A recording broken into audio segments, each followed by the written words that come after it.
The Evermore podcast is now sponsored by WFST Total Compliance. WFST provides fire safety requirements UK-wide to prepare you and your employees should the worst happen. Do what you do best and visit wfst.co.uk today. Enjoy the episode.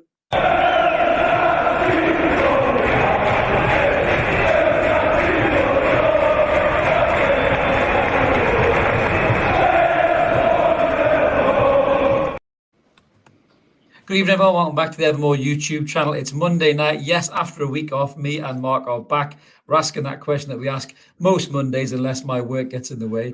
We're asking what's going on. Now, if you're not familiar with what's going on, let me just explain to you what what's going on is. What's going on is a show where me and Mark just basically sit and talk about what's going on in the world of football, particularly with Newcastle United. So it's just me and Mark, no guests, which is quite good because you just never know which big rats are lurking in the drain pipes of social media to steal your fucking guests before you get them on. What's going on, Mark? How are you? 2 minutes in, I'm done already. Oh, I couldn't resist. Man. How long have you been cooking that one up? Ooh, I've been cooking that one for a few days, mate. A few days. I'd say yes. I just wanted to see the face of panic when I said it. To be fair, there's probably inside jokes, so anybody watching it has no idea what we're talking about. But yes, well done for that. Oh man, That's all right, mate. That's all right. We've had our own little international break, didn't we, last week, and we're back refreshed, ready as it says to get back to business this week. So. Absolutely. Well, sadly, it wasn't too international for me, mate. I was just down in the old big smoke doing the day job. But yes, I would have much rather been sitting here chatting about Newcastle United. But we're going to get stuck right into everything, what's going on in a minute. Just before we do, a little reminder, if you haven't already, please click that subscribe button. We'd love you to come and join us. We're on about just under 2,600 subscribers. We're doing my best to grow despite all the challenges. I'm only joking, Mark. I won't do another one. And we're live tonight, so please jump in the comments. Let us know what you guys think. We've already got a couple of you in there already. We've got my favourite handles in there. The Gamer, evening to you, mate. We've got Geordie Toon for Life is in there. Ian's in the house as well, and so is Gibbo. So good to see you guys. Again, just smash a comment in. We'd love to engage everybody on the channel. We'll do our best to pull everything up, and we'll get stuck right in, Mark, to the first category then, really, mate. So let's get stuck into the first category, which is basically that the lads are back from Dubai. So the lads have been away sunning themselves, as we all know. We've had a little cheeky break with the players who haven't been selected for international duty. So it's been quite a small group, in the words of Eddie Howe, Mark. But, you know, Eddie talked about a great way to get some of the players back on track. And I suppose what dovetails perfectly into that is the news that Anthony Gordon has shaken off this ankle injury earlier. And it sounds like he's going to be involved against Manchester United, mate. So that just goes to show you the Dubai trip was a bloody good move, mate, really, wasn't it? I think it was always going to be a decent move. That this seemed to fare well on the back of these breaks, the Spurs game aside from last year. Well, that prompted, what was it, a 5-game winning run. So it's a time to get everybody together, reset, and focus on the rest of the season. And if you can get one or two back that are carrying knocks, or get them closer to match fitness or back to fitness to be in the squad, then all's well and good. You're 2 weeks closer to Miggy being back. That 6-week gap, and you're absolutely right. It looks like Anthony Gordon's going to be fit enough to at least play some part at the weekend. So that's huge, and that's exactly what this is all about. It's just refreshing, resetting, and getting ready to go again. And I hate that phrase "go again" because it's used by so many managers when things have been shit. Specifically, Steven Gerrard. I always remember the "let's go again" there when he was pumping up Liverpool to try and win the league, and then he slipped on his arse. Sorry about that, Stevie. Paul Lambert was a huge one for it. Whatever club he was managing, he was always, well, we didn't do so good, but we're ready to just go again. Oh God, Paul, change tune, just crack on. Going again. Even to you too, Shez. Thanks for tuning in, mate. Yeah, I mean, it's the Dubai trip, I suppose. I mean, we were kind of re-galvanized by the trip to Saudi the last year. I know it kind of carried a lot of controversy, just as everything that is linked to our owners seems to. But this Dubai trip's pretty much gone under the radar. There's not been a great deal of focus on it, really. I mean, Eddie came on to Newcastle United TV He had a massive cap on for factor 50, so he didn't get sunburned, which was very smart move, Eddie. Very smart move. Unlike Mad Dog Tender, who's probably just out there with the carrot oil on, just getting brown as we possibly could be. But yeah, so a lot of the guys were having a really good time. And I think, as I say, you're getting Gordon back fit is a great thing. I think Eddie talked about introducing Harrison Ashby as well, Mark, I think, into the group a bit more. And I think he felt that for those two players in particular, this trip would be really good, mate. So hopefully that's going to help the squad, isn't it?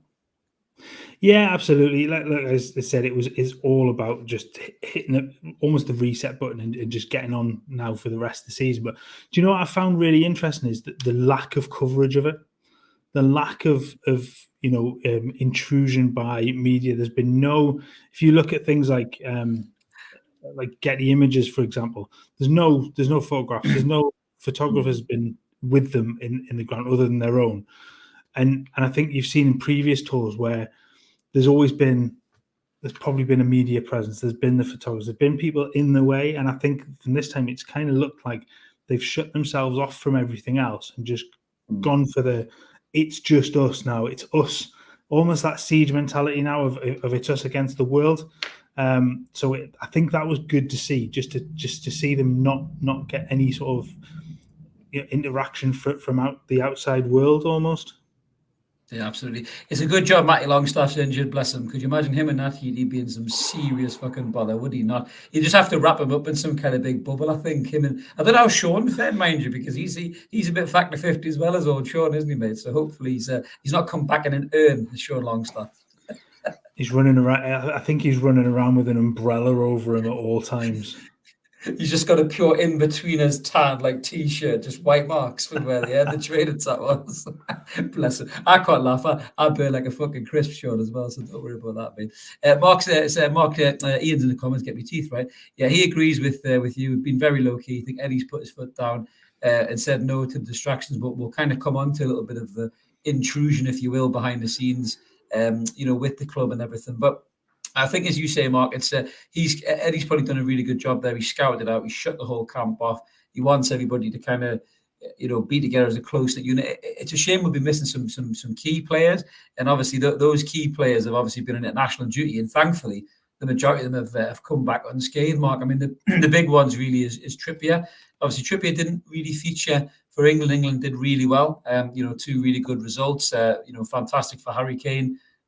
Becoming England's top goal scorer of all time. Helps when you're playing against farmers every year, I suppose, or guys that work in Aldi from Pakistan and Azerbaijan and stuff like that. Not that I'm a bit of sweaty sock or anything, mate, but Trippier didn't get a sniff. Do you think that's a bit harsh to Trippier, mate, or do you think the likes of Walker and that are playing better than him? I don't know. What's your take on the whole Trippier England thing? I think that was always likely. I think he's probably very much seen as a backup in that England squad now that can come on and play both sides. He got, what did he get? A couple of minutes against Italy at left back once Shaw got sent off. But other than that, I think he's always going to play second fiddle, probably behind the likes of Walker, Reece James, probably Trent going forward as well on the right hand side. And I don't think, obviously he's not going to unseat Shaw or Chilwell now for that left side, but so he's probably only going to play a really limited role for England, but that suits Newcastle down to the ground because it's less chance of him picking up a knock. Yeah, massive shout out for Chilwell as well, by the way. You mentioned his name, Mark. Just unbelievable interview he did about mental health. Massive respect. What a man. What a top man. But goalkeepers wise, talking about Newcastle players in the past, how in the fucking name of Christ did Fraser Forster get into the England squad? Were you busy, Mark? Did you not answer your phone when Gareth called you? Did you not make? Because you must have been ahead of Forster to Beck Northern, surely, mate. Fuck me. Yeah, I think I must have had my phone off that day. I swear, but no, it sort of goes to show the limited sort of options that Newcastle that England have. Outside of Pickford and Pope, Ramsdale, I think, is the obvious one. But outside of those three, there's not an awful lot to choose from. There's some of the younger ones that are coming through that probably aren't ready. But I think, do you take one out of the younger squads to bring in to sit on the bench, I don't think you do. So you just bring somebody in. I mean, I'm almost surprised they didn't bring up bloody Ben Foster. His new signing for Wrexham, isn't he? I've got so much fucking cynicism about that. I'll tell you that in a minute. Go on, you finish your thought, then I'll come on to Ben Foster. I do like him, by the way, but yeah, total ulterior motives behind that, by the way. Yeah, I think there's a little bit of self promotion going on in that move. You think? But no, I think that the lack of experience options that England have, and I think that's always really been the case. We've never really had great numbers of really top level goalkeepers.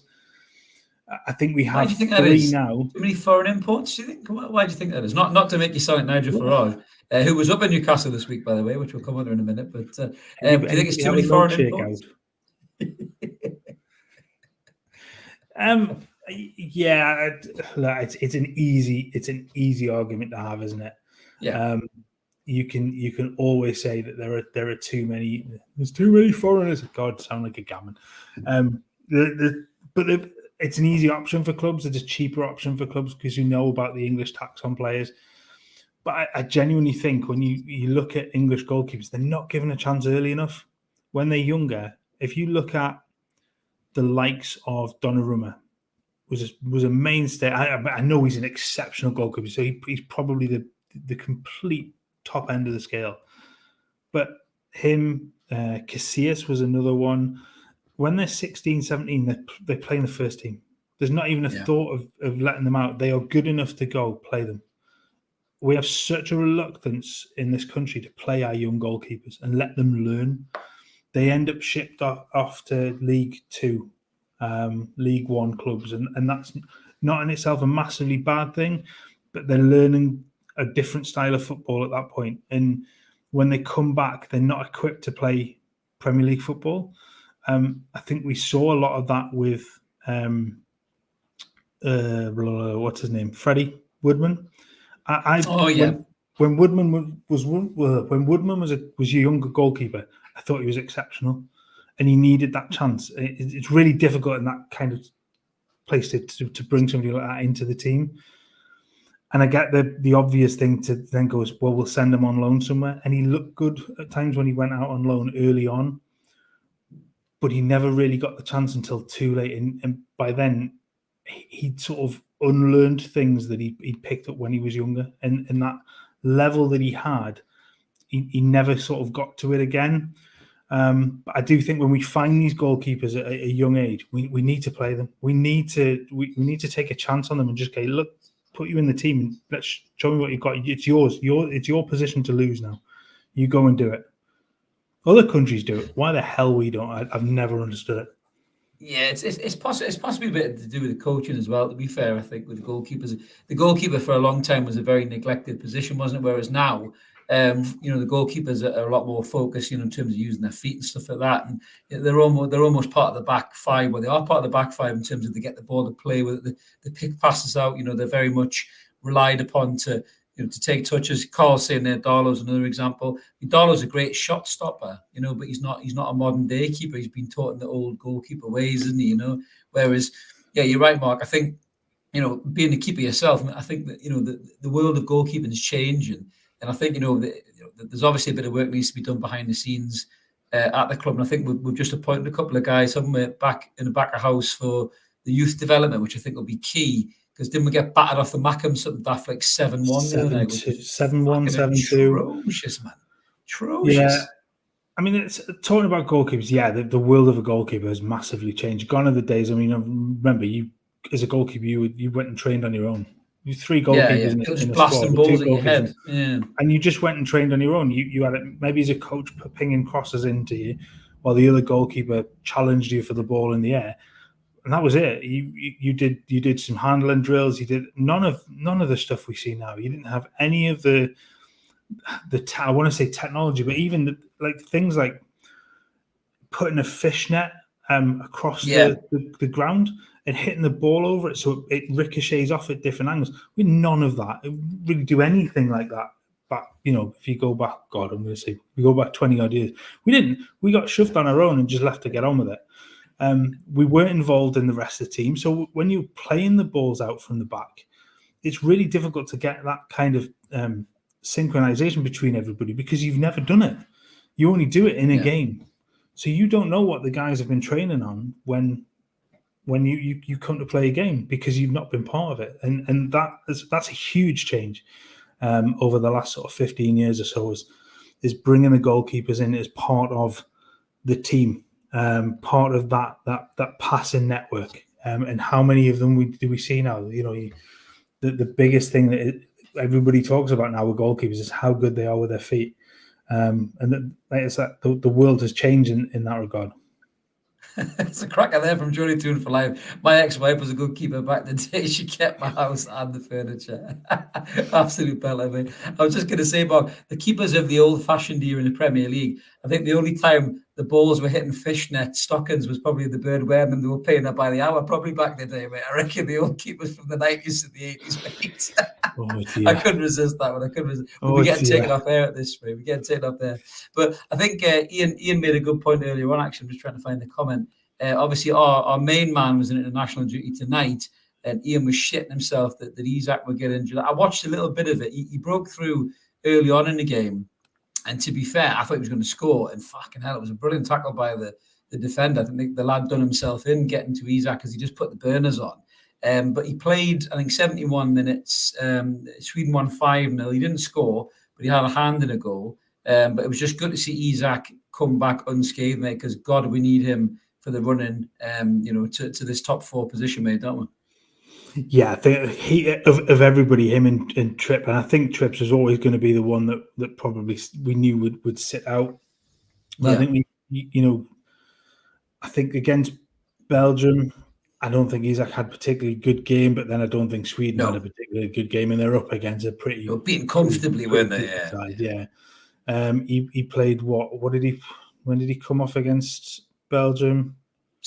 I don't know about Belgium. Was it about an hour? Was it about an hour or something, or less? So he played 73 against Belgium, and he's played another 71 tonight. What he played 71 tonight. Interesting. He came off against Belgium. Came for Zlatan. Came on, so he's it's quite a substitution, isn't it? But not no, bad, I mean, not bad.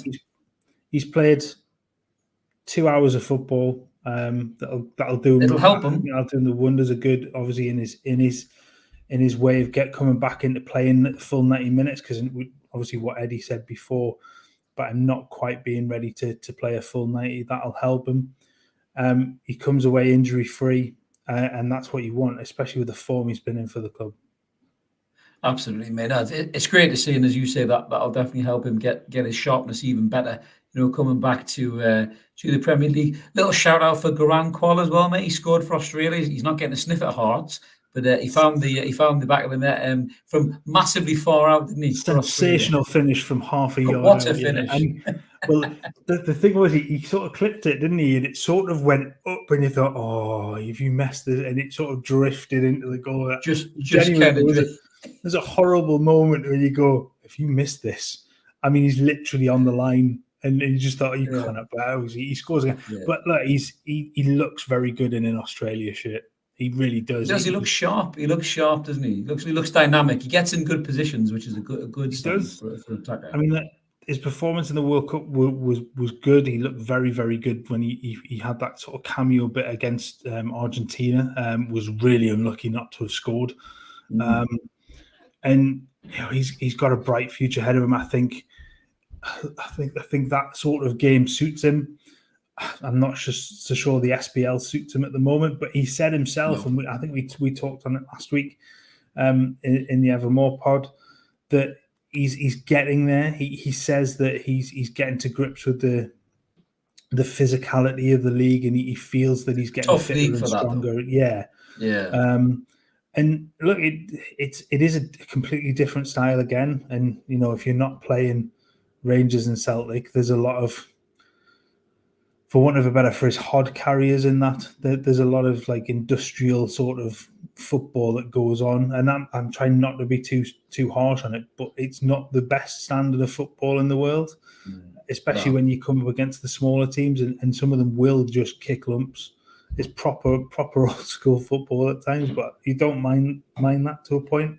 But for somebody like Qual coming through, he has to learn pretty quickly that he has to get much more physical. He can't just dance around because somebody will just wipe him out.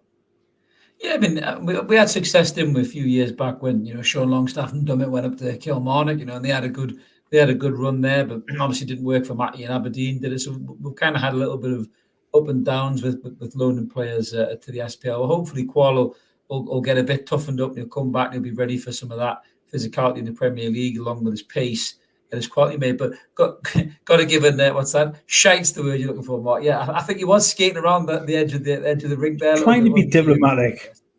Let's see. It's because I've thrown him with my intro line, mate. That's what it was. His head's still spinning. I could see him sweating as I was saying it. Well, I don't want to be too harsh to the Scots, giving you all one. Do you know what I mean? I can't be. No, the league is shit, though. Yeah, the league is fucking Mickey Mouse, mate, to be fair. It's fucking awful league. I keep saying that to my dad as well, to be fair. It's a fucking terrible league.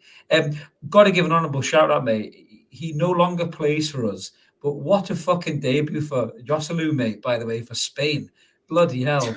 We all wrote him off completely and said he was the biggest pile of shite we've ever seen. What has happened to that kid, mate? Can we get him back? Is it the same Joselu? Seriously, is it the same Joselu? Because I'm not entirely sure that it is. But yeah, come on. He scored twice.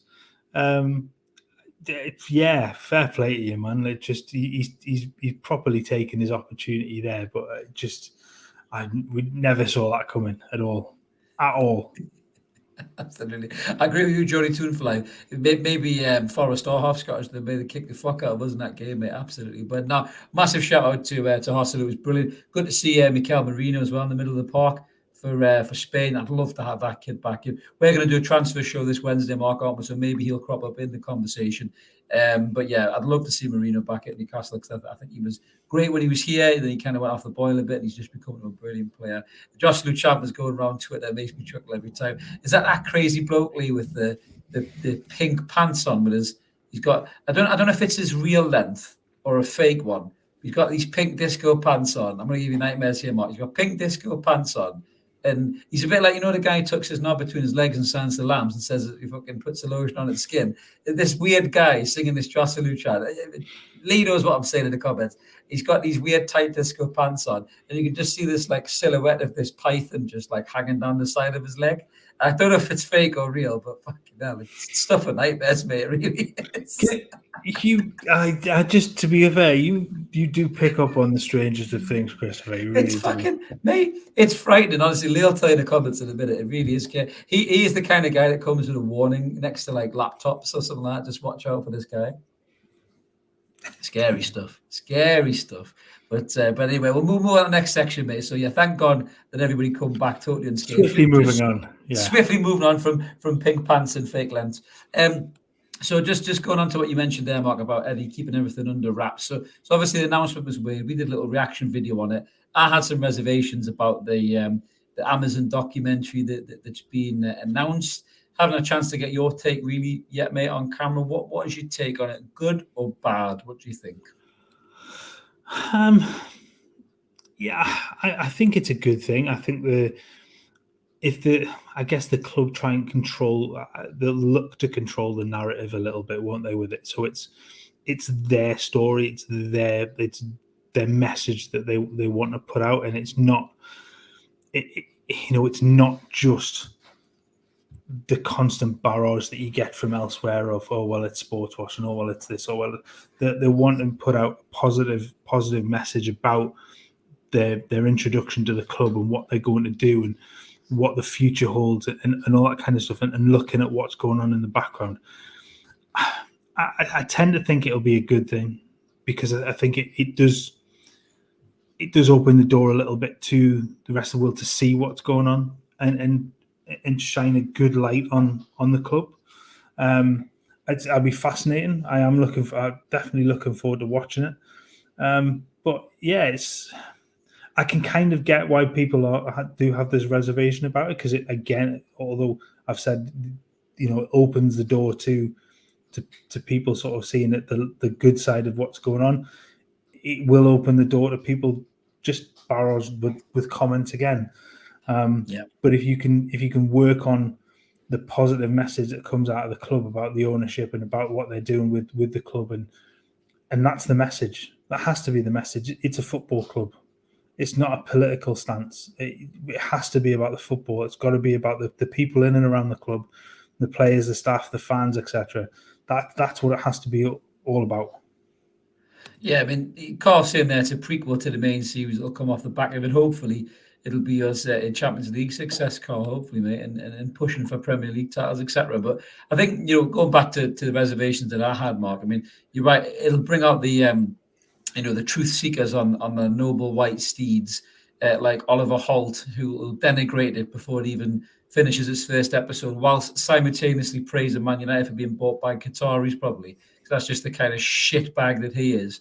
The likes of him and Miguel Delaney and all these other fucking wet wipes, they'll all come out the woodwork and they'll all take their chance to piss all over it before it even gets off the ground. But I think most people with a commodity of kind of, what's the word, common sense, really looking at it, will see what these people are trying to do with this club. And I think what it'll probably show as well, Mark, is it'll show just the level of just lack of care and lack of investment that Mike Ashley put into the club, because they'll get to see the state of the club when these guys bought them. They'll get to see, the kiosks fucking battered. They'll get to see the state of the reserves and everything else, and they'll get to see probably not as bad as what Wrexham was, when obviously Reynolds and that went in there, but they'll get to see things like, Christ Almighty, is that the state of it? When they came in, that's unbelievable. This guy had this club for 14, 15 years, and he totally underinvested in it. So hopefully that'll shine some lights in some dark corners as well, mate. And maybe people will start giving us a little bit of slack for the way that we were acting towards Ashley. Do you think?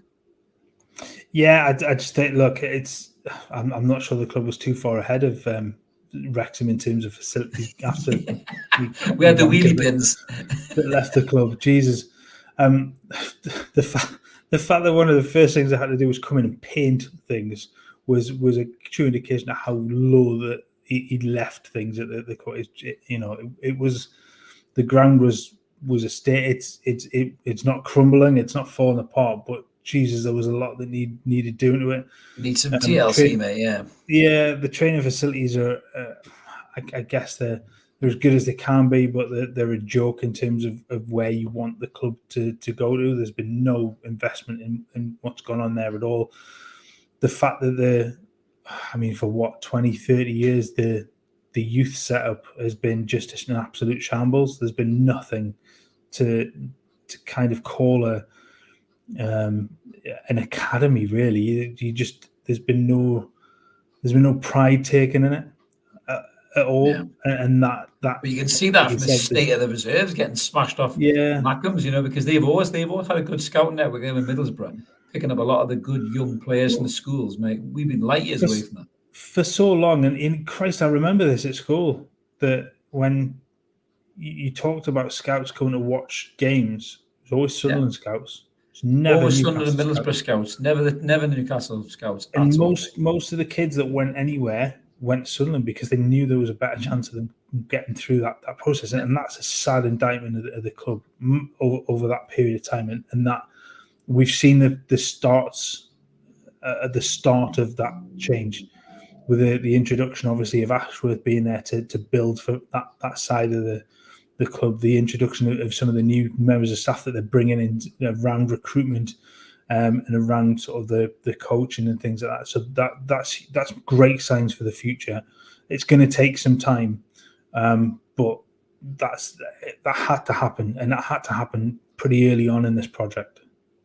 Yeah, absolutely. As PDK rightly says, they're not anymore. Hopefully, absolutely, mate. Let's hope that they do the right thing and nick these good players away from those lot. Just a comment there that Tifa Lee pulled up again. That was my concern, is that the question has died down a bit, and it's going to reignite, the questions of the club ownership and everything else. In a weird way, I think if Man United do get bought by the Qataris, and Tune for Life saying that Delaney's hammered Man United, to be fair, I wouldn't know, mate. Thanks for telling us that, because I'd rather read my toilet paper before I wipe my arse with it than anything Delaney writes, to be fair, because he's a fucking melt. But if Man United do get purchased by them, that will put a bit of spotlight on them. So maybe we won't get as much scrutiny. Do you think, Mark, possibly, or do you think Man United will just get away with it because they're Man United? I think there'll be some. I don't think it will quite be as intense, but there's always going to be a little bit of pushback and stuff like that. It does deflect a little bit away from Newcastle because they're suddenly the bigger fish that is being bought by another Middle Eastern country, as people will try and point out. So it probably takes a little bit of heat away from Newcastle, but it's still going to be there. You're never going to get away from all of it. There's still, we're still going to be having conversations about human rights and all this sort of stuff in 2 or 3 years' time. As soon as there's a level of success comes to the club, I hate to use the phrase, and I've had it run through my head coming to talk about this is at what cost? And that's probably going to be the question. Yes, you've got the success, but at what cost? But like I said from the very beginning, this is about a football club. Like we're not as football fans. We can have our opinion on rights issues and all that kind of stuff. But at the end of the day, I'm a pretty simple man. We know this. That's what they say. Christ. That's what they say. You listen to me talk every week. You know that I am this pretty simple man. Like, I just want to talk about football. I want to talk about football clubs doing the right things in their community. And it's what it's about. Look at the good stuff that Newcastle United have done since the owners came in the community. The stuff with the food bank, the stuff, it just, that's what I want. I want my football club to focus on the area that they're in. It's not that I don't care about what goes on elsewhere, but in my immediate concern and my selfishness as somebody that lives in this area, I want them to invest in this area. I want them to look after the area that they're in. That's my focus, and that's what it should be, and that's what our focus should be. And it should be on the football. It should be on the club and the area and the infrastructure around it. There's time for other bits, but the main focus, it has to be the club and the football. Yeah, but we had a comment there just a second ago from PDK, just saying, has anybody seen the green strip? I've just quickly pulled this up for the green strip. So this is the Gallagher Shots lads. Big shout out to them. We're smashing this up, as you can see. The logo's still on there. So I just quickly found this on Twitter. So this is rumours. I don't know whether it's true or not about the green strip. It could be the away strip next season. Obviously, a lot of people are saying pretty much identical to the Saudi Arabian national strip. Is this a step too far for the synergy between the owners and the club, or is it just something that we're going to have to accept? Really, that this is going to be par for the course. Really, if they want to do that, or I mean, I suppose another option is it Castore? Is it just the fact that they're just a fucking shit manufacturer and they just haven't got any balls to say to Saudi, oh no, actually we'll do a bit more of a creative design rather than just go copy paste Newcastle badge, job done. You know what I mean? I think there's always going to be bits like this happen. I mean, I think the question would be for this season's one, how well did it sell in Saudi? Because I think that was the kind of the market it was in. Big thing. Is that going to be the second strip, or is that going to be the third? Is the other? Because how many times have you actually seen the white strip? Is the other side? It's only used sparingly. Is it all that bad to have it? Look, we know almost what it represents, but so do you know what I mean? I'm not that bothered about the color of a strip. Your home kit, fine. It has to stay as it is for your club. But look, if your away kit represents the way the owners come from, I don't remember the shitstorm when Roman Abramovich had brought out a Chelsea kit with a Russian flag on it. It was pretty much the Russian strip, wasn't it? Yeah. It literally had a strip on it that was red, the red, white, and blue of the Russian badge. So look, there was no shitstorm for that. Look, it's a kit. If you want to buy it, buy it. If you don't want to buy it, don't buy it. If you want to buy it, don't buy it. I would probably lean on not buying it, given that it's made by Castore, because they're dreadful, and the quicker that deal ends, the better. Because they as a manufacturer, awful. They are awful, dreadful. and not just the quality of the kits, it's everything else. It's the aftercare, it's the customer service, it's the fact that you don't get the things for 3 months.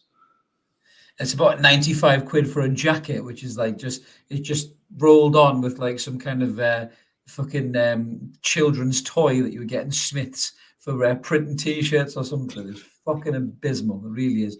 That's a good question for PDK. I don't know that. Is it Castore or the club that chooses the colours? That's a good question, mate. Who is that who chooses? Imagine it's a bit of a I'd imagine it's a bit of a combination of the two. They'll get good on you, PDK. Good on you. I'd hazard a guess it's probably a bit of a collaboration between the two. I think Castore will probably go to them and say, "Look what we've designed," and the club go yes or no. But the other thing is to think about some of those kits, and I think that was one of the comments that somebody put online was that kit will have been designed months ago. This isn't just brand new. God, they will have been looking at this for months to try and get the sign off, the printed and ready to go. Obviously, with whoever the sponsor will be going forward. Hence the reason I think that had Fun 88 on. That will have been done for quite some time. Yeah. Knowing now that the sponsor is likely to be very different going into next season. Be like Sardinia or something like that, or whatever it is. Saudia, isn't it? It's the Saudia, yeah, Saudia, yeah. Sounds very much like that Simpsons mayor. Ciao there. You said that there, mate. Sorry. It did sound quite similar to that there. Just a couple of the comments there. So Stu saying that he's not a huge fan of the colourless crest either. Great segue, Stu. We're going to get stuck into the crest in a minute. And PDK is saying it's very plain, no imagination at all. That seems to be Castore's motto, really, mate, doesn't it? No imagination whatsoever. But moving on to sorry, Mark, whoever I was going to say, give whoever came up with I quite like the blue one this season. I do. The blue one's decent. The gold trim. I do like that one. Yeah, I do like that one. So I do like that, and that's works, I think. But yeah, they need to have a little bit of sort of creativity with, especially if you come with a third kit, and have something where it's not going to clash, where you don't then have to roll out a fourth kit. And we did this with the Costa football stuff a couple of months ago, where you go to Brighton and you end up having to wear a fourth kit that you suddenly just create because you go, oh shit, all of them clash. Yeah, and you never wear it again. You never wear it again. No. So, but Castore will still sell that for a sale. It'll be about 45 quid in a sale still, because they're about 60 odd quid brand new, aren't they? But a lovely segue, staying with the shirt, mate, staying with the shirt. This is something that we've seen kicking around on social media. Our own Lee Forster was getting very animated about it on social media. So it piqued my interest. And it seems to be everybody wants to change this thing here, which is why I'm wearing this tonight, this badge right here. Everyone seems to have these weird little ideas on social media. I don't know whether they're bored or whether they've just worked the whole way through the catalogue of Pornhub and they've got nothing else to do but to redesign the Newcastle badge. There seems to be loads of people that want to change the crest. Mark, I'm going to let you have your say on it first, and I'll give you mine. What is your take on all of this nonsense about changing the crest? Leave it alone. Leave it alone. Look, it's Newcastle United's badge. That is it. Leave it. I know it's had its changes in the past. It just fits. I don't like some of the way that this whole commercial. Yes, and we said that last summer. Having a Brazilian style kit would be exceptional. But the badge, look, if you look at some of the ones that have been done for clubs recently, the Inter Milan, for example, the Juventus, they're awful. They're so clinical. They're so manufactured off a computer rather than somebody's brain that's come up with this. I like the piece on piece sort of stuff, like the Newcastle badge with everything involved in it. It's not just letters that the Inter Milan and the Juventus one really wound me up because I loved the old Juve badge with the black and white stripes and Juventus across the bottom and stuff. I loved it, and now it's just J. I mean, it's too. I know football is a business. I get it, but it's so commercialized. It's so, and the clinical is the only thing I can think of. It's so precise. It's so. You've got to have something that means something. what the fuck does a J mean to a football fan? Ridiculous. That it's got no history. And look at the history of that club as well. It just has nothing behind it. The Inter Milan one, they've gone from quite an intricate sort of IM FC built into the badge to just IM. And it's so precise. It's so designed by machines.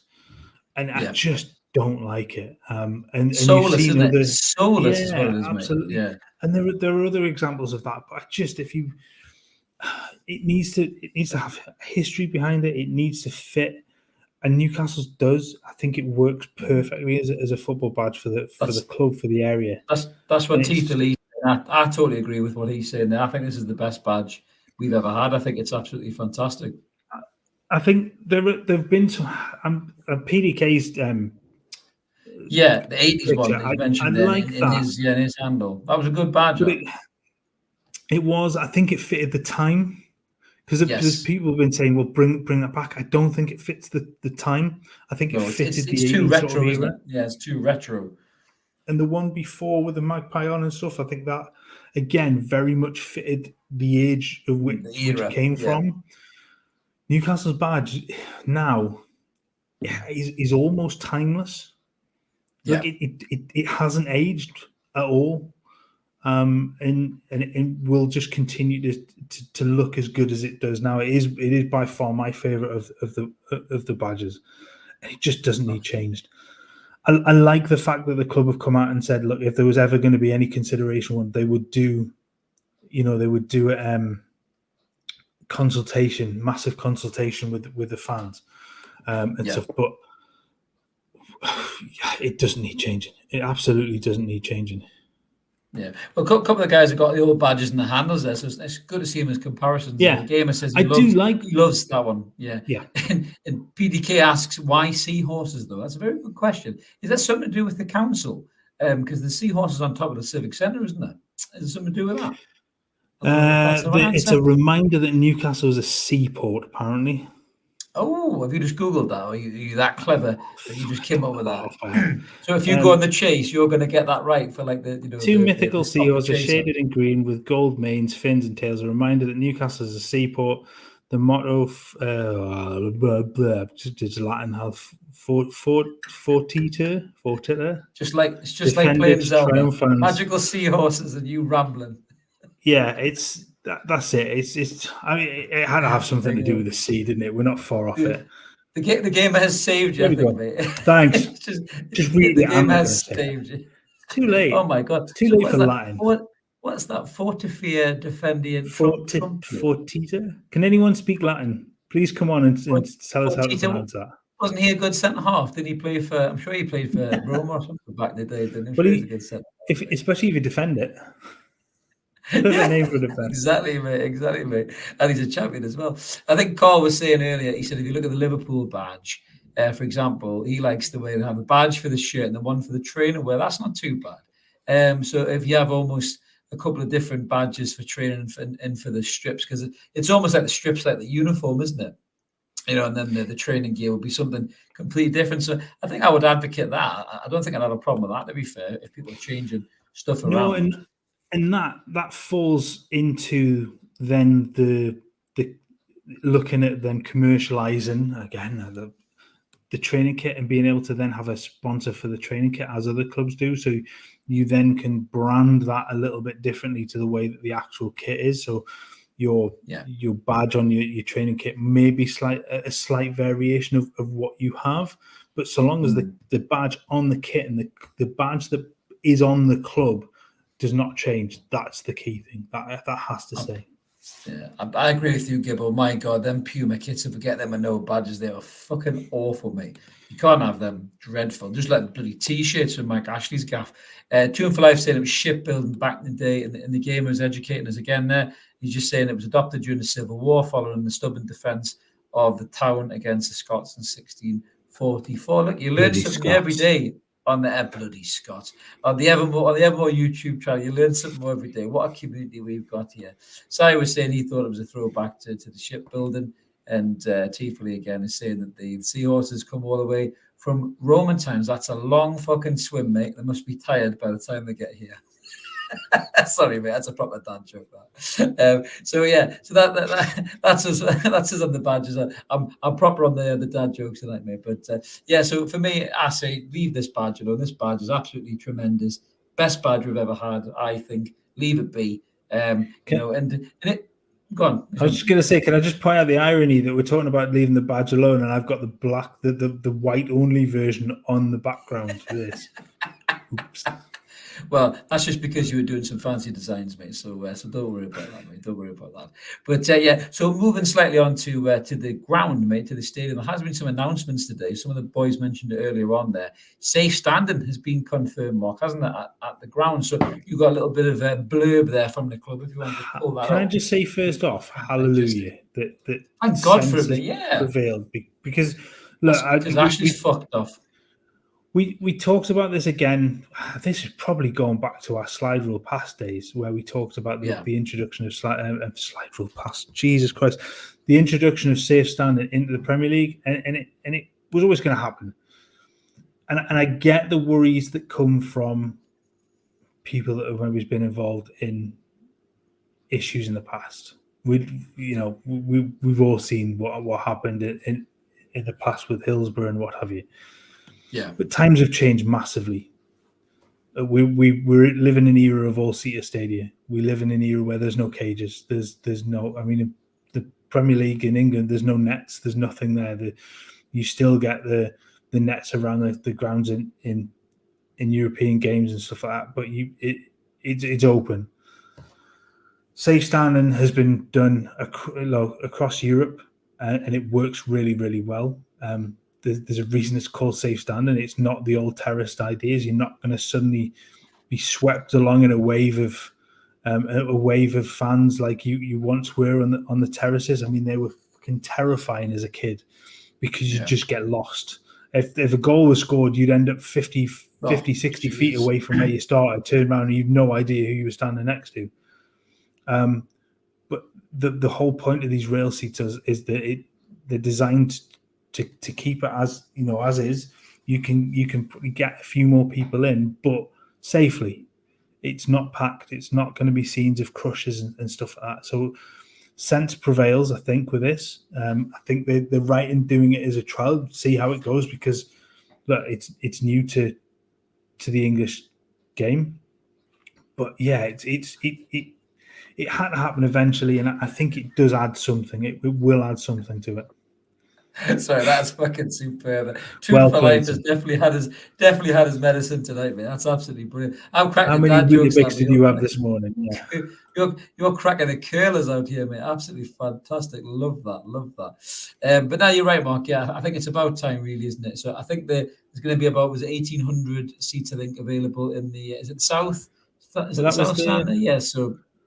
So they've said a designated licensed standing section with space for approximately 1,800 home fans will be installed in the southeast corner of the stadium. Will include lower section of Block B and the upper section of Block C, D, E, F. Similar prison will be installed for visiting supporters on level 7 at the Leazes end. I just think it's very, very sensible at the start. They get a small section to give it a try, both home and away, and I think that's important as well. I mean, Christ, as an away fan of games, you never sit down anyway. So, no. I mean, if you sit down as an away fan, there's something wrong. That you're there for 90 minutes of just standing up and shouting. That's exactly what you need to do. So, exactly. So I'm glad this is happening. I'm glad it's being trialed. I'm glad that they're going to look at it from next season as well.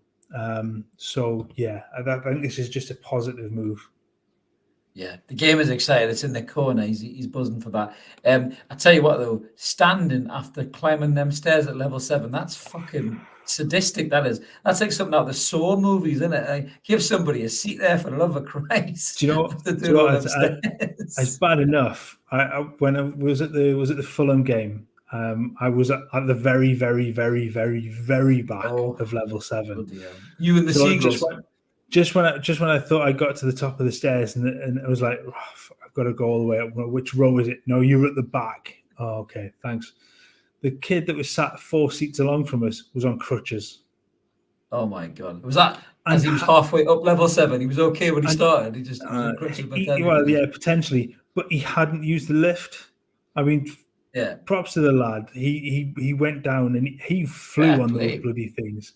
And he was he bounced down the stairs after the game. But Christ Almighty, I was done in completely, and that was just what. That is a climb. That reminds me of that scene in Ghostbusters when they've got to climb the stairs. Remember the build when they get the lifts out. That is definitely like when you're on level 7, you can almost have a proton pack on your back, mate, because that is absolutely fucking horrendous. Everybody swears their ass off climbing up. They're buzzing on the way down because you just kind of float down, don't you? Especially for one. But that's a hell of a climb, mate. A hell of a climb. But finishing up, mate, we're going to look a little bit at the Manchester United game. Mark and I are going to be back this week, slightly different from the normal show. It'll just be me and Mark. We're going to do a little bit of a transfer special, looking at some of the targets we've been linked to. So we're not doing a kind of a Manchester United look at them in that particular episode. But we'll do a little bit of a preview for the game, obviously closer to the time. But we're going to talk a little bit about it tonight, Mark. So revenge on the cards is what we've called it. So Manchester United are coming to town. And they're also coming to town with arguably missing their best player because of his second red card. He's got a 4-match ban. How good is that for us? And do you think it enhances our chances of getting some revenge for the Carabao Cup final? Yeah, I mean, the miss Casemiro is a big blow. He's been exceptional since he signed. I think it was scoffed the amount of money they spent on him for a player of that age. But look, he's brought. He's been brilliant. An absolute wealth of brilliance to that midfield, and it is a big blow for them. I think it allows Newcastle to play a little bit more of their game. You haven't got somebody that will put the shackles on Bruno quite as much. I think that there will be little gaps that maybe weren't there in the final. Let's not forget, actually, in the cup final, Newcastle played very well for a period of time and created opportunities. I think with Casemiro not there, those opportunities will be a little bit more. Yeah. You got to fancy Joe. You got to fancy Joe and Bruno against them. Joe, Bruno, and Willock against McFred. You got to fancy that, mate, haven't they? But the movement alone, the pace and the strength of Joe Linton. I forgot his name there for a second. It's only been suspended for a couple of games, mate. He's been out a while, I forget. But Bruno was out for a few weeks. I completely forgot his name too. There we go. You did. You forgot he was even coming back, I remember. You got stick for that. So, yeah, I think his power is his physical presence in that midfield again spells trouble for them a little bit, because I think Casemiro can combat that, because he's got that same level of power in the midfield. You need to be able to move Bruno around, and I think he will fare much better against McFred. 100% PDK. Sorry, Mark. 100% for me. J7 comes back in. I think so. I think you play potentially with that. You go back to kind of the setup against Villa, where you play Joe Linton and Willock in that alternating role where they can swap out that in left, and out in that left and midfield side that they flip over to. Yeah. Does that mean no Maxi for you? Does that mean no Maxi? Yeah. As Stu's asking. Yeah, no Maxi. I don't think he. But I think you're. He's injured though, isn't he? Well, he picked up a bit of a knock, didn't he? Which is, I think he was always going to be fine. But I do think your midfield three will be Joe Linton, Longstaff, and Bruno, with Willock, Isak, and there's a big one. Gordon for me. Gordon, I think Gordon gets a chance. It depends how fit he is. You're almost looking at going. It might be Maxi if he's fit. If Gordon's fit enough to start, he'll Murphy keep his spot. Done all right last couple of games. I would play Gordon personally. I think Gordon gives you more of a threat, more of a conviction in his final ball and in his goal threat than Murphy does. But does Murphy quell some of the threat of Luke Shaw getting forward? Because he will really, really work back. I know Gordon will, because Gordon will cover as much ground as anybody. I mean, his willingness to get into the defensive side of things is as much as Miggy does. So, but I don't know. I think Murphy's hasn't done anything wrong. I think he's played really well the last 2 games. I think it's potential that he will. There's the option to play Maxi down that side if he wants to, but I think against Manu, I think against that left hand side, considering you've got to contend with Shaw getting forward and Rashford from that side, Murphy might be the obvious choice. Does Anderson get a shot? I'll just say the game has just read my mind there. Does Anderson get a shot as well as he did against Forest? Does he give him a chance? I don't think he starts. No. I think if you've got Joe Linton back, then I think that you probably want Anderson down in that side where he took over from Maxi.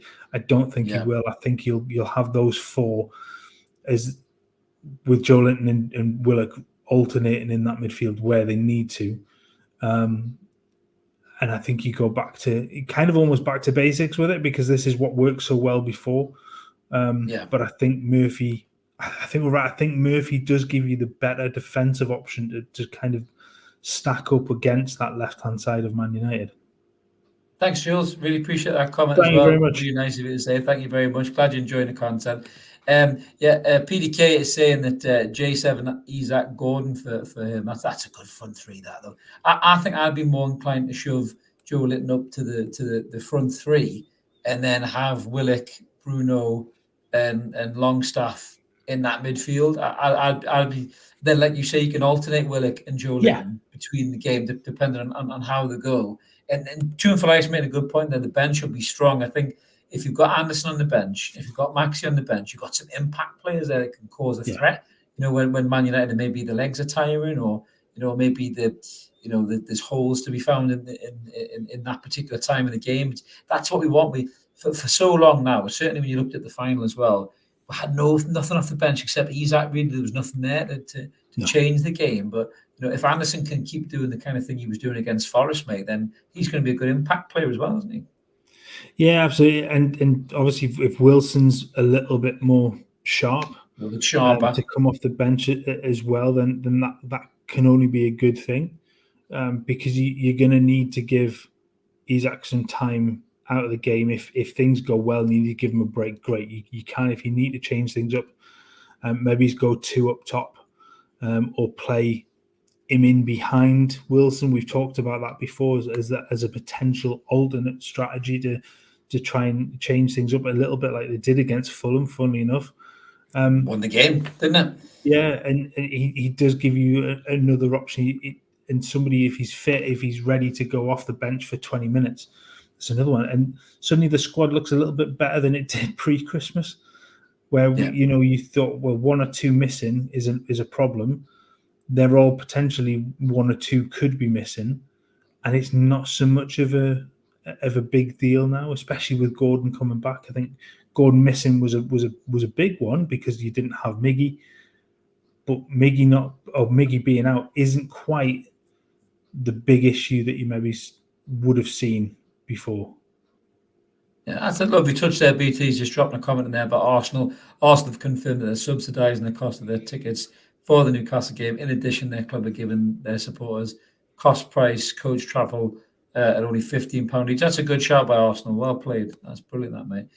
2 for Life saying, the bench could be Wilson, Gordon, Miggy, and ASN. Not too bad. It isn't too bad if you look at it. Whereas, 3 of those players would have been starters, wouldn't they? So if we got the chance to have them as impact players, then that might be the sign of things to come. Hopefully in the summer we go again, and we obviously, build on that and buy some better players, which is a nice segue to remind you all about the show this coming Wednesday. Me and Mark will be covering transfers. This covers, I love a segue. So this Wednesday, live at 7, the Evermore podcast, but it's a transfer special, so tune in for that.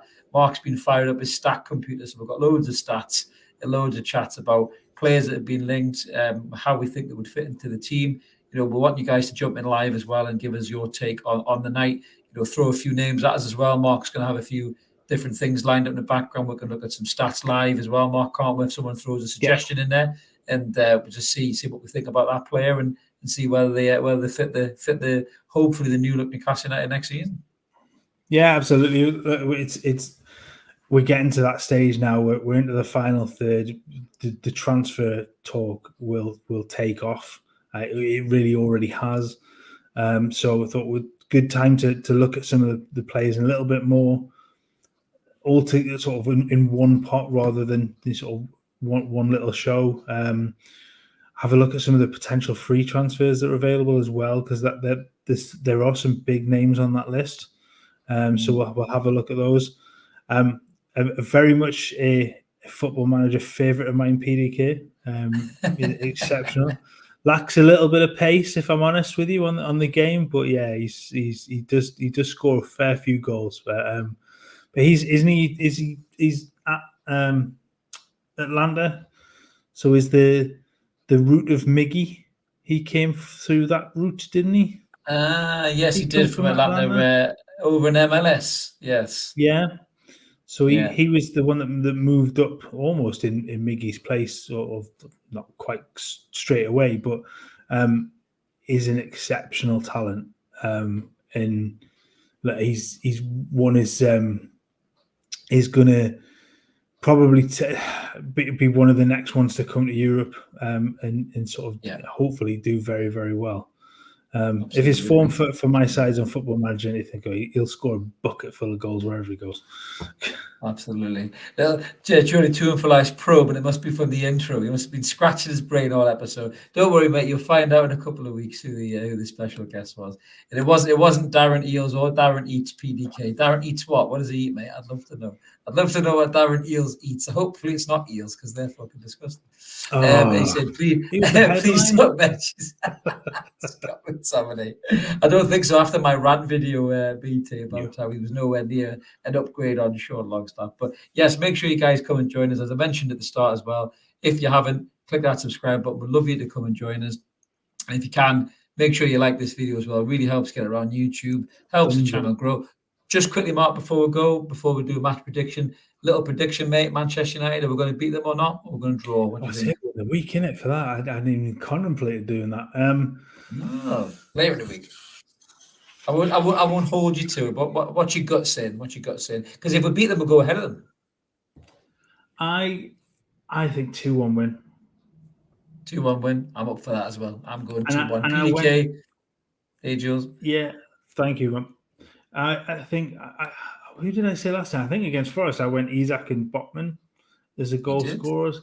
I think I'm going to go Isak and Willock as goal scorers. Ooh, that is a good shout. I'm going 2-1 as well. I fancy Isak to get on the score sheet. And you know what? Fuck it. I'm going big, right?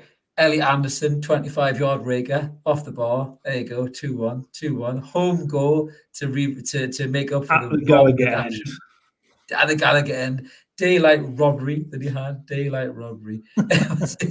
Yeah, I know McTominay scored 2 for the Sweaties, mate. I did see that, but it was against Cyprus, to be fair. So they're probably all pissed from a night out at Iron Appa, probably. So it probably wasn't too much of a difficult game for old Scott McTominay. Listen, I don't dislike Scott McTominay. I think he's a decent player, but I just think we should aim higher. And I don't think he's an upgrade in Sean Longstaff from this season. But we won't get into that. PDK said Isak and Trips for him. So one last comment in there. But yeah, as I mentioned there, guys, thank you. Go on, Mark. You're going to say something. No, I was going to say, we were talking about Trips. The last time I went to a Newcastle Man United game was under Pardew, who's the season finished 5th.